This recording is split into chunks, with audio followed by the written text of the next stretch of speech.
হচ্ছে খাওয়ার থেকে ইউটিউবের বেশি।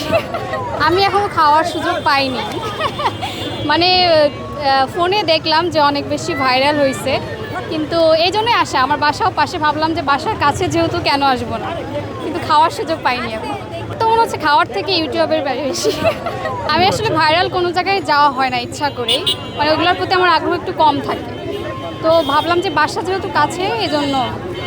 হ্যাঁ, এই যে পাশে দেখতেছি অনেক কেকের ইয়ে আছে, এর আগেও অনেক দেখছি, এরকম ভিড় দেখিনি। তো এটা তো অবশ্যই অন্য যারা কেক সেল করে তাদের জন্য অবশ্যই এটা লস আমি মনে করি। হ্যাঁ, আমার কাছে আমিও এটাই মানে আস্তে আস্তে বলতেছিলাম যে পাশে যেই দোকানগুলো আছে বা কেকের দোকানগুলো, ওনাদের জন্য অবশ্যই এটা লস আমার মনে হয়। আমি বলবো যে মানে আশেপাশে যেই কেকের দোকানগুলো আছে তাদের থেকেও খাওয়া উচিত, কারণ এটা ভাইরাল হয়েছে বলে যে এটাই খাইতে হবে, এটা আসলে আমার কাছে মনে হয় মানে যৌক্তিক মনে হচ্ছে না।